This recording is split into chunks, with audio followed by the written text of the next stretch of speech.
আসসালামু আলাইকুম। সুপ্রিয় শিক্ষার্থী বন্ধুরা, শিমুল মেমোরিয়াল নর্থ স্কুল অ্যান্ড কলেজের আজকের ক্লাসে তোমাদের সবাইকে স্বাগত। নবম শ্রেণীর শিক্ষার্থীরা, আশা করি তোমরা সবাই ভালো আছো।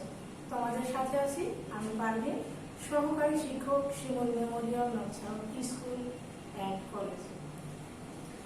দেখো, তোমাদের উদ্দেশ্যে একটা চিত্র দিয়েছি। তোমরা কি চিত্রটা দেখে কিছু বুঝতে পারছো? এখানে একটা প্রিজম দেওয়া আছে, প্রিজমে লাইট দেওয়া আছে। লাইটটা দেখো অন্য দিক দিয়ে বাঁকা হয়ে চলে গেছে। আচ্ছা, এটা দিয়ে কি বুঝতে পারছো তোমরা বলো তো? তোমরা 7-8 কিন্তু অলরেডি আলোর সম্বন্ধে পড়ে এসছো। আলোর প্রতিফলন, প্রতিসরণ, এই জিনিসগুলো তোমরা জেনে এসছো। তাই আমার মনে হয় চিত্রটা দেখে অলরেডি তোমরা বুঝে গেছো যে আজকে আমাদের কোন চ্যাপ্টারে ক্লাসটা হতে যাচ্ছে। হ্যাঁ, আজকে আমরা ক্লাস করব আলোর প্রতিসরণ নবম অধ্যায়।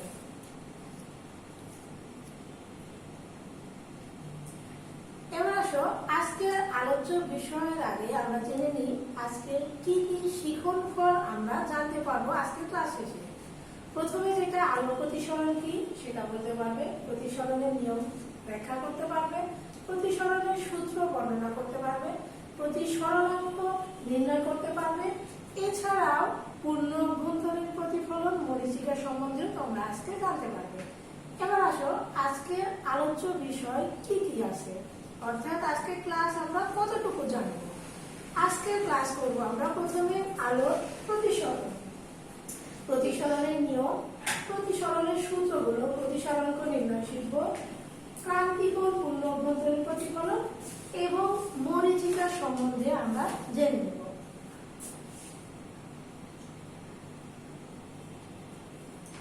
দেখো, এখানে একটা চিত্র দেওয়া আছে। চিত্রটা দেখে তোমরা কি বুঝতে পারছো? আমরা কিন্তু এর আগের অধ্যায়ে আলোর প্রতিফলন সম্বন্ধে যখন পড়েছিলাম সেখানে এই ধরনের অনেক কিছুই আমরা কিন্তু দেখেছি। সেই ধারণা থেকে তোমরা কিন্তু এখন অনেকটাই আলো সম্বন্ধে জেনে গেছো। এবার এখানে দেখো, এটা একটা প্রতিফলন পৃষ্ঠ। এবার যে আলোটা পড়ছে সেটা তো তোমরা জানো, এটা আপতিত আলোক রশ্মি। এইটা হচ্ছে অভিলম্ব, যে বিন্দুতে পড়ছে সেটা আপতন বিন্দু, এবং আলোক রশ্মি যেদিকে সরে যাচ্ছে সেটা হলো প্রতিসরিত রশ্মি। এবার আলোর প্রতিফলন আমরা জেনেছিলাম যে আলো এক মাধ্যম থেকে আরেক মাধ্যমে যাওয়ার পথে কিছুটা আলো আবার প্রথম মাধ্যমে ফিরে আসে, সেটা ছিল আলোর প্রতিফলন। এবার আলোর প্রতিসরণটা কি তাহলে আমরা একটু জেনে নিই। দেখো, আলোক রশ্মি একটা স্বচ্ছ মাধ্যম থেকে অন্য একটা স্বচ্ছ মাধ্যমে যাওয়ার সময় কি করছে, দুই মাধ্যমের বিভেদ তলের দিকে গিয়ে কি হয়, দিক পরিবর্তন করে ফেলছে। দিক পরিবর্তনটা কি রকম? অভিলম্বের দিকে। দেখো, এটা বলেছিলাম, এটা কি হলো, এটাকে আমরা বলি অভিলম্ব। এখন অভিলম্বের দিকেও সরে আসতে পারে, আবার অভিলম্ব থেকে দূরেও চলে যেতে পারে। এই যে দিক পরিবর্তনের যে ঘটনা, সেটাকে আমরা কি বলছি, আলোর প্রতিসরণ। এবার আমি আলোর প্রতিসরণে বলেছি আলো যে দিক পরিবর্তন করে সেটা কি হয়, অভিলম্বের দিকে সরে আসতে পারে, আবার কি হয়, অভিলম্ব থেকে দূরে সরে যেতে পারে। এখন কখন অভিলম্ব থেকে দূরে সরে যাবে আর কখন অভিলম্ব দিকে সরে আসবে, এটা আলাদা আলাদা নিয়ম আছে দুটা ক্ষেত্রে। সেই ক্ষেত্রে কোন ক্ষেত্রে কি হতে পারে আমরা সেই নিয়মটা একটু জেনে নিই।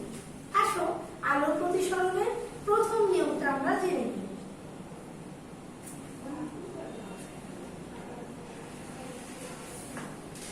এখানে দেখো, আলোর প্রতিসরণের এটা নিয়ম নাম্বার 1 আমি দিয়েছি, তার মানে দুটা নিয়ম শিখবো। আলোর প্রতিসরণের প্রথম নাম্বারের নিয়মে কি হলো, যে আলোক রশ্মি হালকা মাধ্যম থেকে ঘন মাধ্যমে প্রবেশ করলে প্রতিসরিত রশ্মি কি হবে, অভিলম্বের দিকে বেঁকে যাবে। এখানে তোমরা আরেকবার মনোযোগ দিয়ে শুনে নাও কথাটা। আলোক রশ্মি হালকা মাধ্যম থেকে ঘন মাধ্যমে প্রবেশ করলে কি হবে, আলোক রশ্মি প্রতিসরিত রশ্মিটা কোন দিকে যাবে, অভিলম্বের দিকে বেঁকে যাবে, অর্থাৎ অভিলম্বের দিকে সরে আসবে।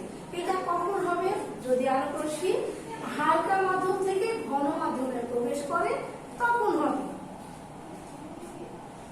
এবার আমরা এটা সম্বন্ধে একটু উদাহরণ দেখে নিই। যে কখন হালকা মাধ্যম কোনটা ঘন মাধ্যম, কখন অবিলম্বের দিকে সরে আসছে। এখানে দেখো বায়ুটা হলো আমাদের হালকা মাধ্যম আর পানি হলো কি ঘন মাধ্যম। এখন আমি বললাম যে প্রথম নিয়মে কি ছিল যে আলোক রশ্মি যদি হালকা মাধ্যম থেকে ঘন মাধ্যমে প্রবেশ করে তাহলে কি হবে, অবিলম্বের দিকে সরে আসবে। তোমরা এখানে একটু দেখে নাও।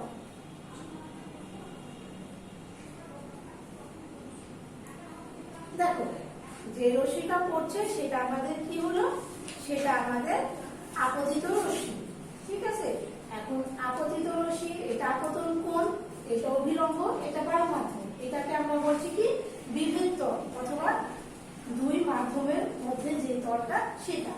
এটা পানি মাধ্যমটাকে আমরা বলছি ঘন মাধ্যম, বায়ু মাধ্যমটাকে বলছি হালকা মাধ্যম। এখন এটা হলো প্রতিসরিত রশ্মি। প্রতিসরিত রশ্মিটা কি হচ্ছে, অভিলম্বের দিকে সরে আসছে। যেই কোণে আপতিত হয়েছে ঠিক সেই কোণ বরাবর প্রতিসরিত না হয়ে কি হলো, অবিলম্বের দিকে সরে এসছে। এবার আমরা আলোর প্রতিসরণের দ্বিতীয় নিয়মটা জেনে নিই। আলোর প্রতিসরণের দ্বিতীয় নিয়মটা কি? দ্বিতীয় নিয়মটা হলো প্রথম নিয়মটা ঠিক উল্টোটা। যদি আলোক রশ্মি ঘন মাধ্যম থেকে হালকা মাধ্যমে প্রবেশ করে তাহলে কি হবে, অবিলম্ব থেকে দূরে সরে যাবে। আগেরটা জানলাম কি হালকা মাধ্যম থেকে ঘন মাধ্যমে প্রবেশ করলে কি হবে, অবিলম্বের দিকে বেঁকে আসবে। আর দ্বিতীয় নম্বর নিয়মটা হলো যদি ঘন মাধ্যম থেকে হালকা মাধ্যমে প্রবেশ করে সেক্ষেত্রে কি হবে, অবিলম্ব থেকে দূরে সরে যাবে। দেখো এটা আমাদের যদি ঘন মাধ্যম হয়, এটা হালকা মাধ্যম, তাহলে এখান থেকে আলোক রশ্মি যখন পড়ছে তখন যেই দিক দিয়ে যাওয়ার কথা ছিল সেখান থেকে কি হলো, দূরে সরে গেল।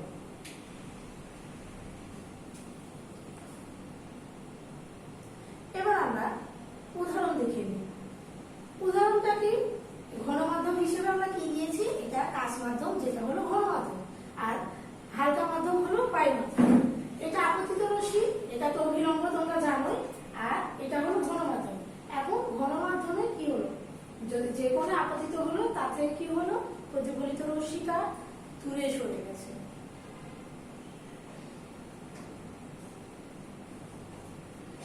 এবার আসো আমরা প্রতিসরণের সূত্র জেনে নিই। অষ্টম অধ্যায়ে আলোর প্রতিফলনে আমরা কিন্তু দুটা সূত্র করেছি। আলোর প্রতিসরণেরও দুটা সূত্র আছে। প্রতিফলনের যে সূত্র দুটা ছিল, প্রতিসরণের সূত্র দুটো একই রকম।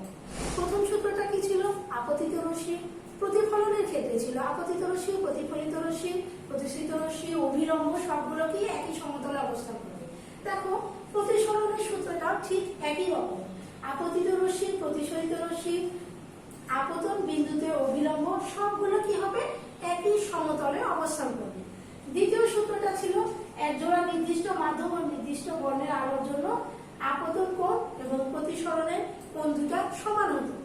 এখানে বলেছে আপতন কোণের সাইন এবং প্রতিসরণ কোণের সাইনের অনুপাত সর্বদা সমান থাকবে বা ধ্রুব সংখ্যা।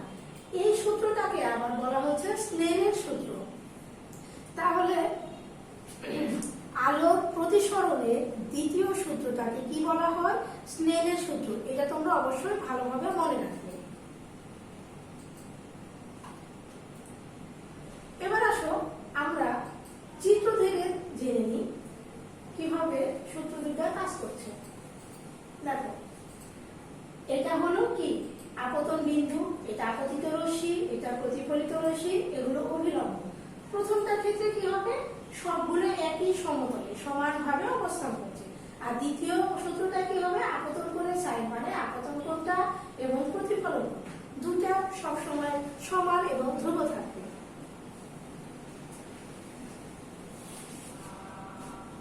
এবার আমরা যেটা সম্বন্ধে জানবো সেটা হলো প্রতিসরণাঙ্ক। প্রতিসরণাঙ্কটা কি, আমাদের দ্বিতীয় সূত্রটা থেকে যেটা আমরা জানলাম যে নির্দিষ্ট বর্ণের আলোর জন্য কি হচ্ছে, দুই হচ্ছে ইয়েটা আপতন কোণের সাইন এবং প্রতিসরণ কোণের সাইনের অনুপাতটা ধ্রুব থাকছে। এবার আপতন কোণের আর প্রতিসরণ কোণের সাইনের অনুপাত যেটা ধ্রুব থাকছে সেই ধ্রুব সংখ্যাকে বলা হয় প্রথম মাধ্যমের সাপেক্ষে দ্বিতীয় মাধ্যমের প্রতিসরণাঙ্ক বলে। অর্থাৎ দ্বিতীয় যে সূত্রটা আছে সেই সূত্র থেকে প্রতিসরণাঙ্ক আসবে। আপতন কোণের সাইন এবং প্রতিসরণ কোণের সাইনের অনুপাত যে ধ্রুব থাকবে সেটাকে এক মাধ্যমের সাপেক্ষে আরেক মাধ্যমের প্রতিসরণাঙ্ক বলে। এখানে দেখো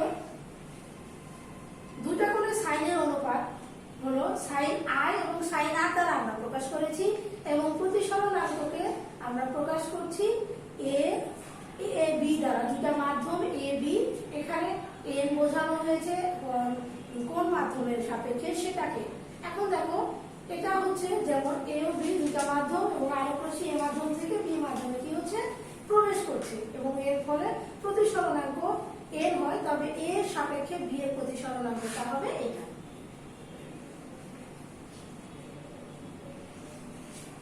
এবার চিত্রটা দেখো, এখানে চিত্রটা কিরকম দেখাচ্ছিল দেখো, এখানে একটা আলোক রশ্মি পড়লো, আলোক রশ্মিটা বায়ুর মাধ্যমে কোন কোণে প্রতিসরিত হচ্ছে এই জিনিসটা লক্ষ্য করে নিন। দেখো এখানকার যে কোণ, এখানকার সেই কোণটা কিন্তু সম্পূর্ণ আলাদা। এরপরে আমরা এরকমই আরেকটা চিত্র দেখব। দেখো আপতিত রশ্মিটা ঠিক কোন কোণে আপতিত হলো এবং কত ডিগ্রি কোণে প্রতিসরিত হচ্ছে। দুটা চিত্র দেখে তোমরা কি বুঝতে পারলে বলতো? দুটা চিত্র থেকে এটা বোঝানোর চেষ্টা করেছি আমি, আপতিত রশ্মি যেই কোণে আপতিত হবে প্রতিসরিত রশ্মিটা তার থেকে বড় হতে থাকবে। দেখো এবার আমরা আরেকটা চিত্র দেখবো। এর আগে যে দুটা চিত্র দেখে আসলাম সেই দুটা চিত্রকে এখানে একসাথে করে আমরা দেখবো। এখানে দেখো বিভিন্ন অ্যাঙ্গেলে যে রশ্মিটা আপতিত হয়েছে সেটা আবার বিভিন্ন ভাবে প্রতিসরিত হয়েছে। এখানে এটা দেখানোর কারণটা হলো পূর্ণ অভ্যন্তরীণ প্রতিফলন। এটা দিয়ে আমি তোমাদেরকে ক্রান্তি কোণ এবং পূর্ণ অভ্যন্তরীণ প্রতিফলন সম্বন্ধে বোঝানোর চেষ্টা করেছি। এবার পূর্ণ অভ্যন্তরীণ প্রতিফলনটা এখানে তোমরা হালকা মাধ্যম এবং ঘন মাধ্যমের সাপেক্ষে দেখতে পাবে। হালকা মাধ্যমটা হলো বায়ু, স্বচ্ছ মাধ্যম, এবং স্বচ্ছ মাধ্যম হিসেবে আমরা আরেকটা ঘন মাধ্যম নিয়েছি সেটা হলো পানি। এখন দেখো আলোক রশ্মিটা কিভাবে পড়ছে এবং কিভাবে প্রতিসরিত হচ্ছে। আলোক রশ্মির এই ঘটনাটাকে আমরা কি বলবো? পূর্ণ অভ্যন্তরীণ প্রতিফলন।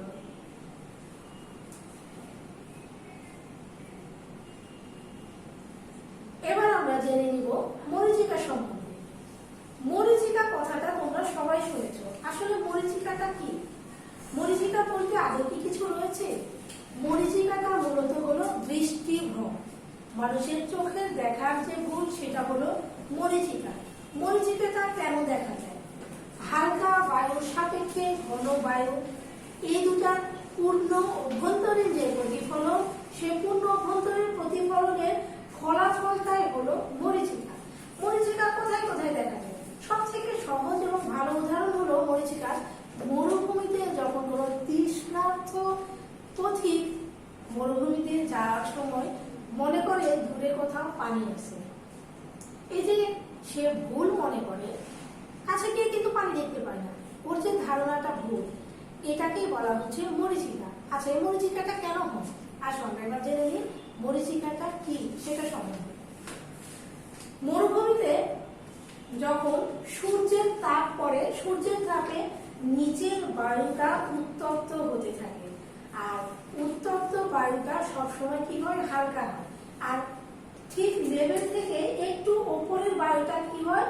ওপরের বায়ুটা একটু ঠান্ডা থাকে এবং সেটা ঘন থাকে, যার ফলে কি হচ্ছে? নিচের বায়ুটা হালকা উত্তপ্ত, ওপরের বায়ুটা ঘন। এখানে একই সাথে হালকা মাধ্যম এবং ঘন মাধ্যম কাজ করছে। যখন সূর্যের আলোক রশ্মি ঘন মাধ্যম থেকে হালকা মাধ্যমে পড়ছে দূরের কোনো গাছে, তখন সেই গাছটার প্রতিবিম্ব নিচে এমন ভাবে দেখা যাচ্ছে যাতে পথিক মনে করে ওখানে কোনো পানির অস্তিত্ব আছে। তখন সে যখন কাছে যায় গিয়ে দেখে সেখানে কোনো পানি নেই। এটাই হলো মরীচিকা। বাস্তব জীবনে মরীচিকার আরো বেশ কিছু উদাহরণ আছে, আমরা সেগুলো দেখে নেব। দেখো মরীচিকাটা ঠিক কিভাবে দূরের লক্ষ্য বস্তুটা কিভাবে পথিকের চোখে দৃষ্টিভ্রম করে অন্যদিকে একটা প্রতিবিম্ব সৃষ্টি করে, তোমরা একটু দেখো। এই যে ঠিক এরকম ভাবে উল্টা প্রতিবিম্ব দেখে পথিক মনে করে ওই জায়গায় পানির কোনো অস্তিত্ব আছে। গ্রীষ্মকালে প্রখর রোদে পিচ ঢালা পথে চলার সময় আমরা অনেক সময় মনে করি দূরের রাস্তায় দেখো এরকম দেখা যায়, মনে হয় পানি আছে, চিকচিক করছে। আসলে সেটা কিন্তু পানি না, এটা হলো পূর্ণ অভ্যন্তরীণ প্রতিফলনের জন্য মরীচিকা দেখা যায়। এখানে চিত্রে আরো কিছু পূর্ণ অভ্যন্তরীণ প্রতিফলন দেওয়া আছে, তোমরা একটু দেখে নাও। তোমরা বাসায় চেষ্টা করলে এই উদাহরণগুলো দেখতে পারো। যেমন মোটা কোনো কাঁচের পাত্রে তুমি যদি কোনো চামচ রাখো অথবা কোনো পেন্সিল রাখো, তাহলে দেখবে এটা একটা উল্টো প্রতিবিম্ব দেখা যায় বা চিকন প্রতিবিম্ব দেখা যায়, ঠিক আলাদা। যেরকম লক্ষ্যবস্তু প্রতিবিম্ব কিন্তু সেরকম না। এগুলো হলো আলোক প্রতিসরণ বা পূর্ণ অভ্যন্তরীণ প্রতিফলনের তোমাদের বাস্তব কিছু উদাহরণ।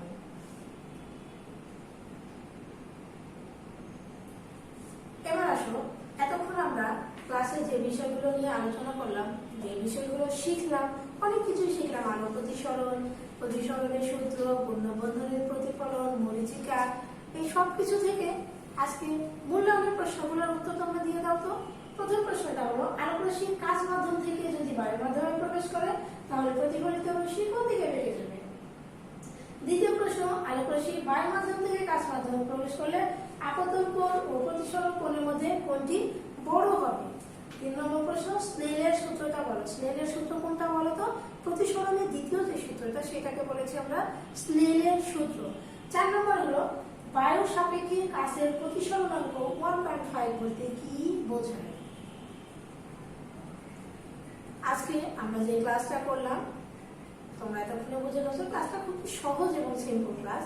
এখান থেকে যা যা করেছি তারপরে তোমাদের সামনের দিনে টপ টেস্ট নেওয়া হবে। এতক্ষণ ক্লাসটা মনোযোগ সহকারে দেখার জন্য, ধৈর্য দিয়ে পড়ার জন্য, আমাকে শোনার জন্য তোমাদের সবাইকে অনেক অনেক ধন্যবাদ।